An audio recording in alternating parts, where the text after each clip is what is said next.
The Squaw by Bram Stoker. Nuremberg at the time was not so much exploited as it has been since then. Irving had not been playing Faust, and the very name of the old town was hardly known to the great bulk of the travelling public.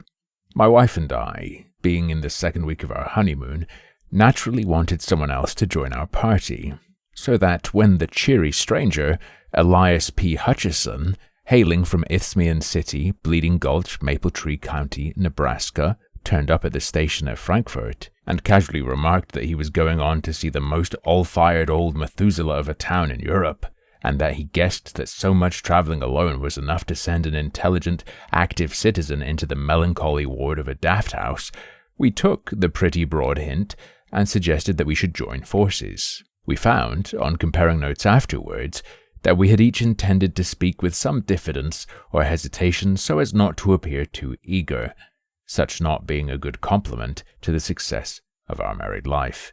But the effect was entirely marred by our both beginning to speak at the same instant, stopping simultaneously, and then going on together again. Anyhow, no matter how, it was done, and Elias P. Hutchison became one of our party. Straightway Amelia and I found the pleasant benefit. Instead of quarrelling, as we had been doing, we found that the restraining influence of a third party was such that we now took every opportunity of spooning in odd corners. Amelia declares that ever since she has, as the result of that experience, advised all her friends to take a friend on the honeymoon. Well, we did Nuremberg together, and much enjoyed the racy remarks of our transatlantic friend, who, from his quaint speech and his wonderful stock of adventures, might have stepped out of a novel. We kept for the last object of interest in the city to be visited, the Burg, and on the day appointed for the visit, strolled around the outer wall of the city by the eastern side. The Burg is seated on a rock dominating the town, and an immensely deep fosse guards it on the northern side. Nuremberg has been happy in that it was never sacked. Had it been, it would certainly not be so spick and span perfect as it is at present. The ditch has not been used for centuries, and now its base is spread with tea gardens and orchards, of which some of the trees are of quite respectable growth. As we wandered round the wall, dawdling in the hot July sunshine, we often paused to admire the views spread before us, and in especial the great plain covered with towns and villages and bounded with a blue line of hills, like a landscape of Claude Lorraine. From this we always turned with new delight to the city itself, with its myriad of quaint old gables and acre-wide red roofs, dotted with dormer windows, tier upon tier.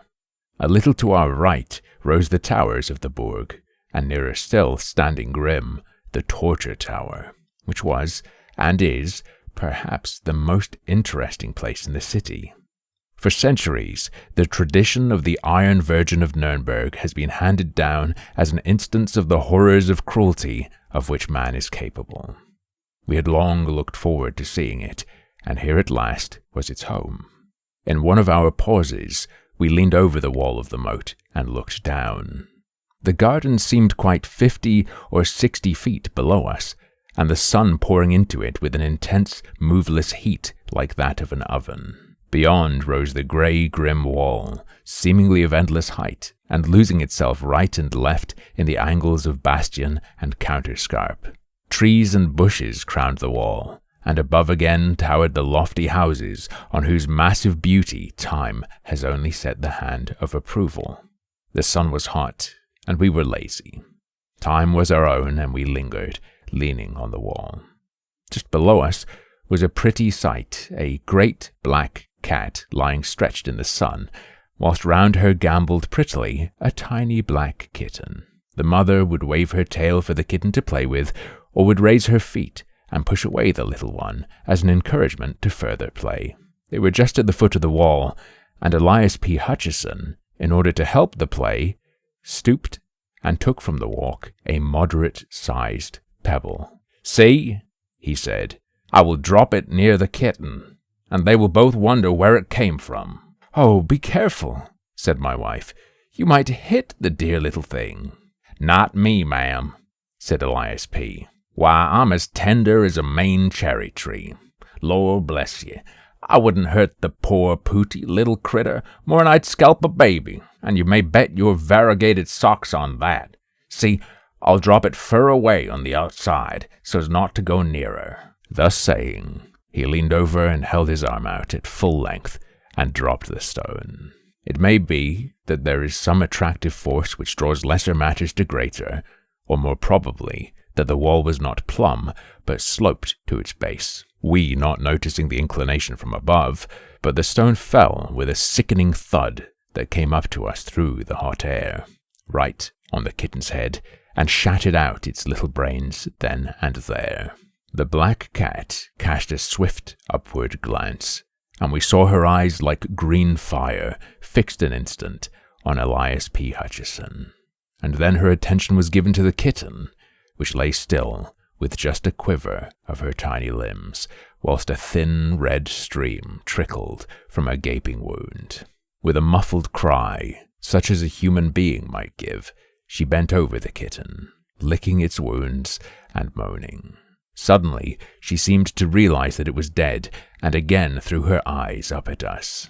I shall never forget the sight, for she looked the perfect incarnation of hate. Her green eyes blazed with lurid fire, and the white, sharp teeth seemed to almost shine through the blood which dabbled her mouth and whiskers. She gnashed her teeth, and her claws stood out stark and at full length on every paw.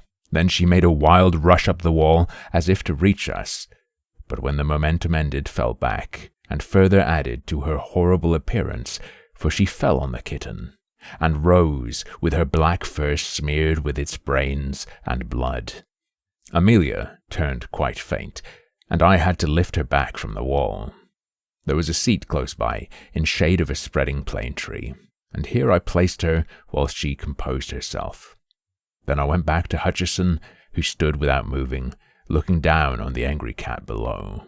As I joined him, he said, "Well, I guess that air the savagest beast I ever see, except once when an Apache squaw had an edge on a half-breed when they nicknamed Splinters, 'cause of the way he fixed up her papoose when he stole on a raid, just to show that he appreciated the way they had given his mother the fire torture. She got that kinder look so set on her face that it just seemed to grow there. She followed Splinters more'n 3 years, till at last the braves got him, and handed him over to her. They did say that no man, white or Injun, had ever been so long a-dying under the tortures of the Apaches.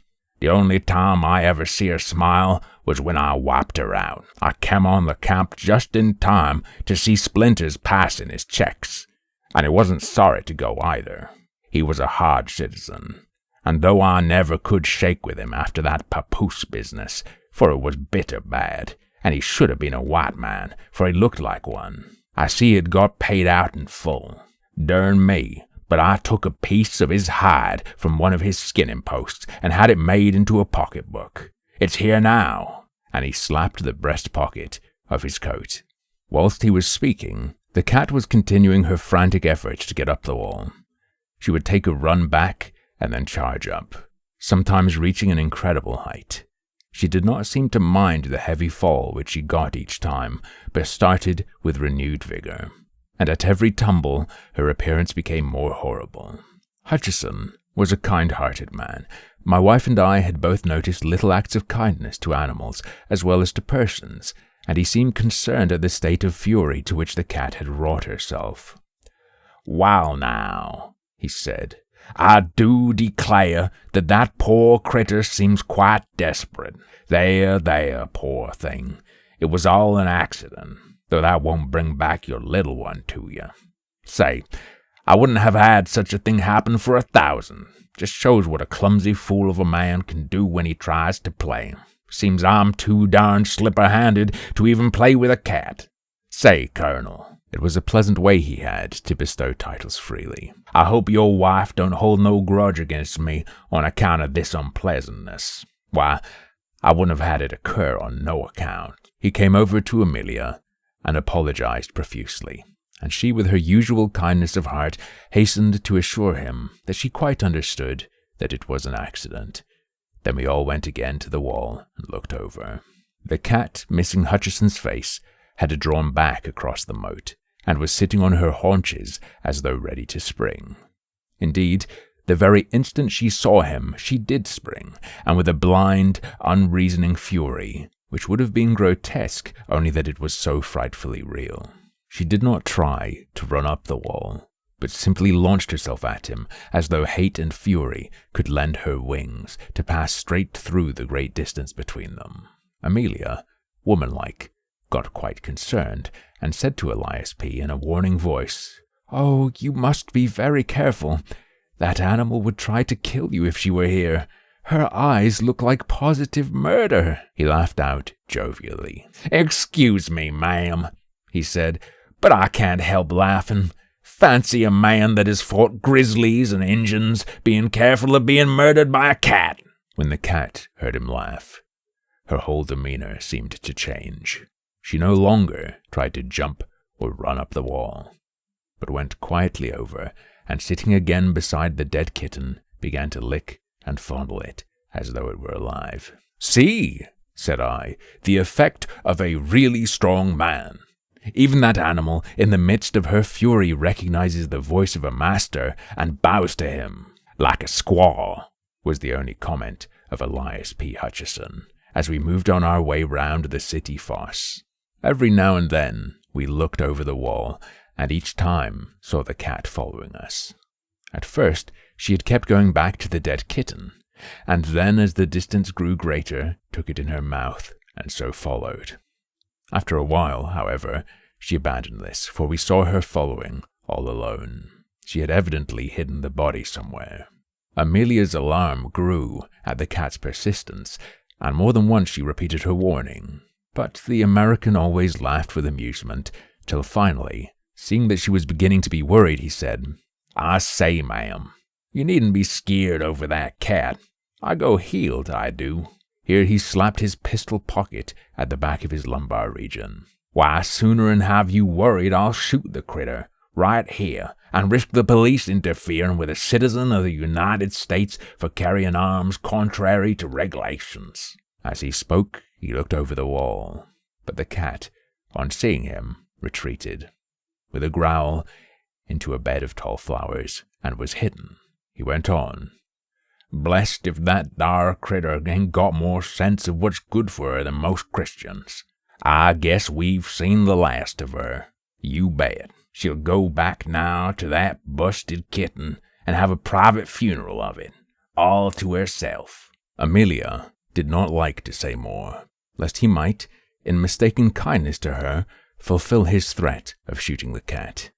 And so we went on and crossed the little wooden bridge leading to the gateway whence ran the steep paved roadway between the Bourg and the pentagonal torture tower. As we crossed the bridge, we saw the cat again down below us. When she saw us, her fury seemed to return, and she made frantic efforts to get up the steep wall.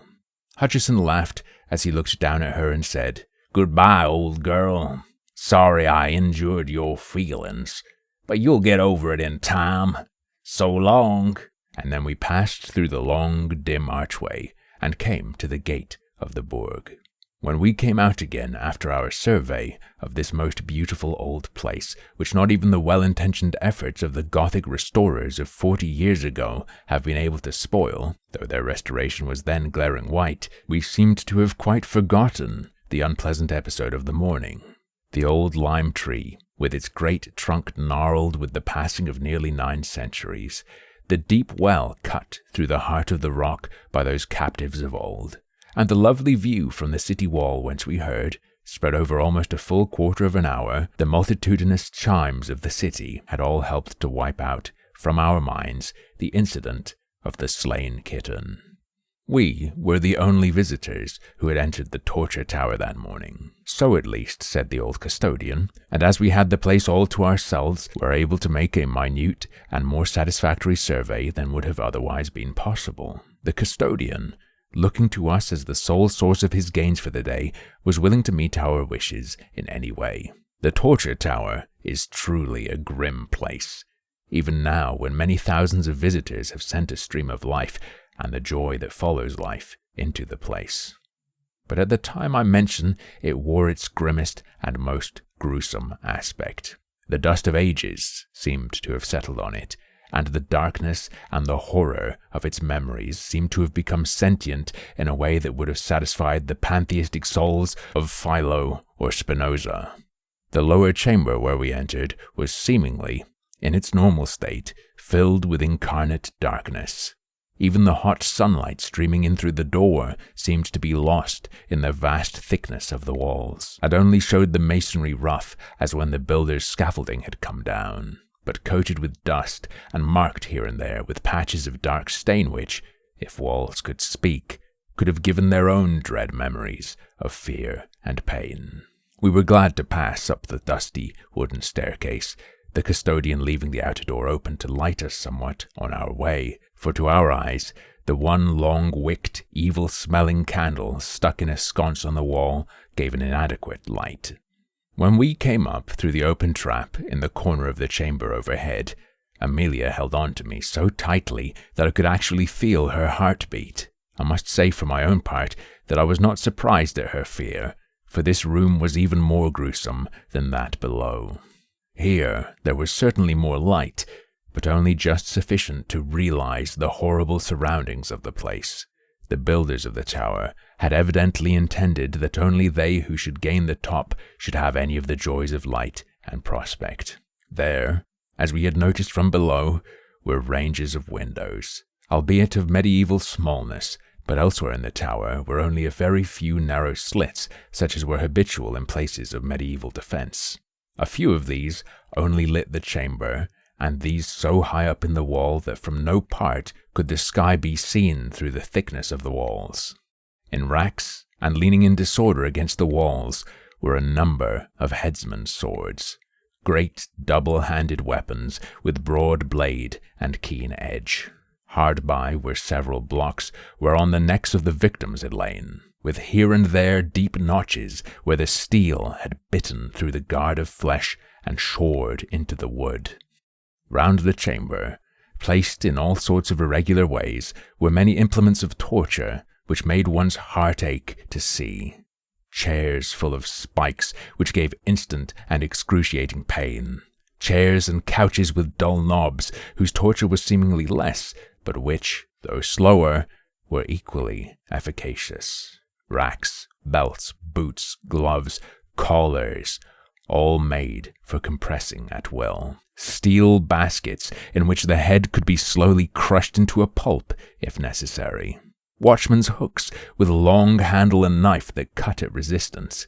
This is a specialty of the old Nuremberg police system. And many, many other devices for man's injury to man. Amelia grew quite pale with the horror of the things, but fortunately did not faint. For being a little overcome, she sat down on a torture chair, but jumped up again with a shriek, all tendency to faint gone. We both pretended that it was the injury done to her dress by the dust of the chair and the rusty spikes which had upset her, and Mr. Hutcheson acquiesced in accepting the explanation with a kind-hearted laugh. But the central object in the whole of this chamber of horrors was the engine known as the Iron Virgin, which stood near the center of the room. It was a rudely shaped figure of a woman, something of the Bell order, or, to make a closer comparison, of the figure of Mrs. Noah in the Children's Ark, but without that slimness of waist and perfect rondeur of hip which marks the aesthetic type of the Noah family. One would hardly have recognized it as intended for a human figure at all, had not the founder shaped on the forehead a rude semblance of a woman's face. This machine was coated with rust without and covered with dust. A rope was fastened to a ring in front of the figure, about where the waist should have been, and was drawn through a pulley, fastened on the wooden pillar which sustained the flooring above. The custodian pulling this rope showed that a section of the front was hinged like a door at one side. We then saw that the engine was of considerable thickness, leaving just room enough inside for a man to be placed. The door was of equal thickness and of great weight, for it took the custodian all his strength, aided though he was by the contrivance of the pulley, to open it. This weight was partly due to the fact that the door was of manifest purpose hung so as to throw its weight downwards, so that it might shut of its own accord when the strain was released. The inside was honeycombed with rust. Nay more, the rust alone that comes through time would hardly have eaten so deep into the iron walls. The rust of the cruel stains was deep indeed. It was only, however, when we came to look at the inside of the door that the diabolical intention was manifest to the full. Here were several long spikes, square and massive, broad at the base and sharp at the points, placed in such a position that when the door should close, the upper ones would pierce the eyes of the victim, and the lower ones his heart and vitals. The sight was too much for poor Amelia, and this time she fainted dead off, and I had to carry her down the stairs and place her on a bench outside till she recovered. That she felt it to the quick was afterwards shown by the fact that my eldest son bears to this day a rude birthmark on his breast, which has, by family consent, been accepted as representing the Nuremberg Virgin. When we got back to the chamber, we found Hutcheson still opposite the Iron Virgin. He had been evidently philosophizing, and now gave us the benefit of his thought in the shape of a sort of exordium. "Well, I guess I've been learning something here while Madam has been getting over her faint. 'Pears to me that we're a long way behind the times on our side of the big drink. We used to think out on the plains that the Injun could give us points in trying to make a man uncomfortable, but I guess your old medieval law and order party could raise 'em every time. Splinters was pretty good in his bluff on the squaw, but this here young miss held a straight flush all high on him. The points of them spikes air sharp enough still, though even the edges air eaten out by what used to be on 'em. It'd be a good thing for our Indian section to get some specimens of this here play toy to send round to the reservations just to knock the stuffing out of the bucks, and the squaws too, by showing 'em as how old civilization lays over them at their best. Guess but I'll get in that box a minute just to see how it feels." "Oh, no, no," said Amelia. "It is too terrible." "Guess, ma'am, nothing's too terrible to the exploring mind. I've been in some queer places in my time. Spent a night inside a dead horse while a prairie fire swept over me in Montana territory. And another time slept inside a dead buffalo when the Comanches was on the warpath and I didn't care to leave my card on 'em. I've been 2 days in a caved-in tunnel in the Billy Bronco gold mine in New Mexico, and was one of the 4 shut up for 3 parts of a day, and the caisson was slid over on her side when we were setting the foundations of the Buffalo Bridge. I've not funked an odd experience yet, and I don't propose to begin now." We saw that he was set on the experiment, so I said, "Well, hurry up, old man, and get through it quick." "All right, General," said he, "but I calculate we ain't quite ready yet. The gentlemen, my predecessors, was stood in that dar canister, didn't volunteer for the office, not much. And I guess there was some ornamental tying up before the big stroke was made. I want to go into this thing fair and square, so I must get fixed up proper first. I dare say this old galoot can rise some string and tie me up according to sample." This was said interrogatively to the old custodian, but the latter, who understood the drift of his speech, though perhaps not appreciating to the full the niceties of dialect and imagery, shook his head. His protest was, however, only formal and made to be overcome. The American thrust a gold piece into his hand, saying, "Take it, pard. It's your part, and don't be scared. This ain't no necktie party that you're asked to assist in." He produced some thin frayed rope, and proceeded to bind our companion with sufficient strictness for the purpose. When the upper part of his body was bound, Hutcheson said, "Hold on a moment, Judge. Guess I'm too heavy for you to tote into the canister. You just let me walk in, and then you can wash up regarding my legs." Whilst speaking, he had backed himself into the opening, which was just enough to hold him. It was a close fit, and no mistake. Amelia looked on with fear in her eyes, but she evidently did not like to say anything. Then the custodian completed his task by tying the American's feet together, so that he was now absolutely helpless and fixed in his voluntary prison. He seemed to really enjoy it, and the incipient smile which was habitual to his face blossomed into actuality as he said, "Guess this here Eve was made out of the ribs of a dwarf. There ain't much room for a full-grown citizen of the United States to hustle. We used to make our coffins more roomier in Idaho territory. Now, Judge, you just begin to let this door down, slow onto me. I want to feel the same pleasure as the other Jays had when those spikes began to move toward their eyes." "Oh, no, no, no!" broke in Amelia hysterically. "It is too terrible. I can't bear to see it. I can't. But the American was obdurate. "Say, Colonel," said he, "why not take Madame for a little promenade? I wouldn't hurt her feelings for the world. But now that I am here, having come 8,000 miles, wouldn't it be too hard to give up the very experience I've been pining and panting for? A man can't get to feel like canned goods every time. Me and the judge here'll fix up this thing in no time, and then you'll come back and we'll all laugh together." Once more, the resolution that is born of curiosity triumphed, and Amelia stayed holding tight to my arm and shivering whilst the custodian began to slacken slowly, inch by inch, the rope that held back the iron door. Hutchison's face was positively radiant as his eyes followed the first movement of the spikes.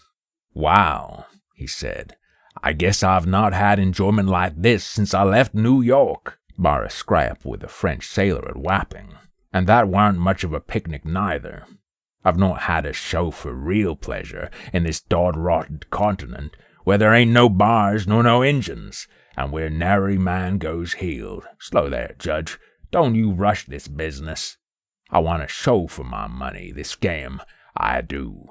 The custodian must have had in him some of the blood of his predecessors in that ghastly tower, for he worked the engine with a deliberate and excruciating slowness which, after 5 minutes, in which the outer edge of the door had not moved half as many inches, began to overcome Amelia. I saw her lips whiten, and felt her hold upon my arm relax. I looked around an instant for a place whereon to lay her, and when I looked at her again, found that her eye had become fixed on the side of the Virgin. Following its direction, I saw the black cat crouching out of sight. Her green eyes shone like danger lamps in the gloom of the place, and their color was heightened by the blood which still smeared her coat and reddened her mouth.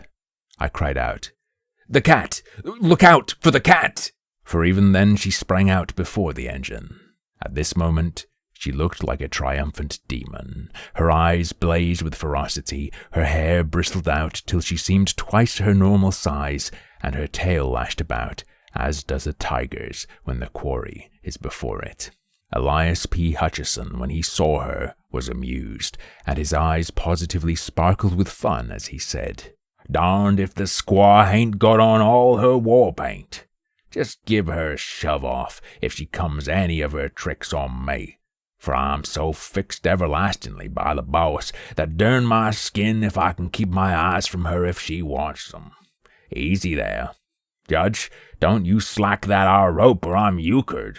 At this moment, Amelia completed her feint, and I had to clutch hold of her round the waist or she would have fallen to the floor. Whilst attending to her, I saw the black cat crouching for a spring, and jumped up to turn the creature out.